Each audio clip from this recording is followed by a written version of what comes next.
What's up guys, Enkiri here, and welcome to vlog number 50. I've got a super solid session to show you guys today. We're back to doubles on the strict press, along with some heavy pause dips and snatch grip high pulls.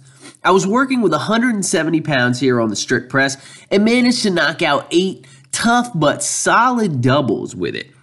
Considering the heaviest weight I've pressed for a single in recent history is 190 pounds, that puts these doubles at about 90% of my current max for 16 total repetitions in a single training session, which is basically just me taking a big old shit right on top of Prilipin's chart.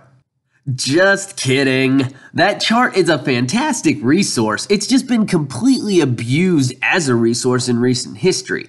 The dude designed it for the training of Olympic weightlifters as a reference table for the optimal number of reps to perform at given percentages of the 1 rep max for the snatch and the clean and jerk, which are the most technical lifts you can do and are lifts that are often done on a daily or near daily basis.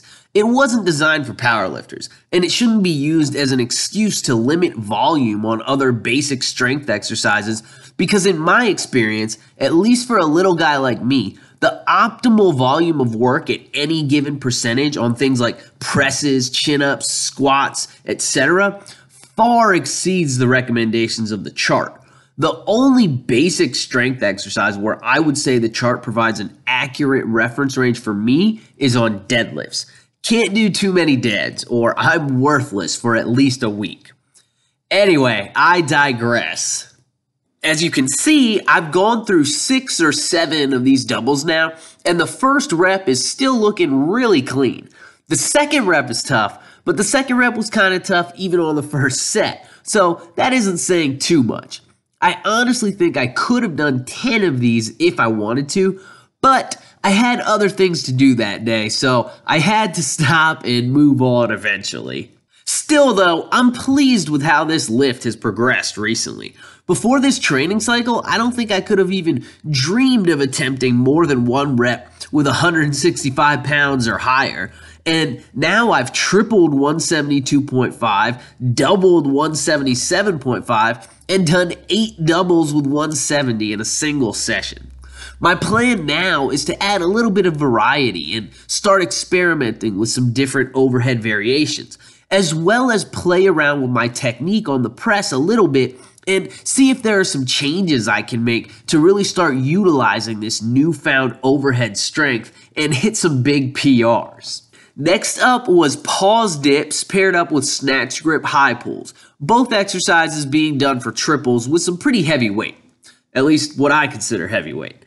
The dips are coming along nicely. I've reduced the pause length quite a bit as I've increased the weight, but that's no big deal. I mean, obviously it's not the same as holding a 3 count or anything like that, but even just coming to a complete stop for a brief moment is worlds different from doing them in what would basically equate to a touch and go style. Now that I've achieved a full 5x3 with 3 plates here, I think what I want to do is stop doing them with the pause and continue to try to increase the weights and see how high I can run this 5x3 with touch and go dips. And then when that runs out, I'll probably drop the exercise altogether for a little while. A short break from it should lead to some PRs down the road when it's reintroduced in a fresh state. Now, the snatch grip high pulls here were basically a complete 180 from what they were in the previous session. If you recall from my vlog number 48 last week, that was my first time using 250 pounds for these, and I just didn't have the aggression to really pull on the bar that day. And as a consequence, most of the reps were barely making it to my upper abdomen, which is unacceptable. I'm using the nipple line as my minimum pull height for these heavy high pulls. So if I never get to a point where I can consistently reach the nipple line with a given weight, then it's too heavy and I can't continue my progression upward. So I was pleased with this session because I was just ripping on the bar here. Right from the first rep down to the last one, pretty much all of them got to my desired pull height, and they all had that good pop and aggression to them. You can just feel it with this exercise when your hips and legs really drive into the bar, and it just goes weightless on you for a second. It's a cool feeling. Anyway, I think that's about all I got for today, guys. Please be sure to like the video, don't forget to subscribe to my channel, and definitely leave me some love in the comments down below. Other than that, if you enjoy the content I produce, please share your favorite stuff somewhere, and together, let's make Forest the Wolves Gym one of the biggest fitness channels on YouTube. Keep training hard, and I will catch you guys next time.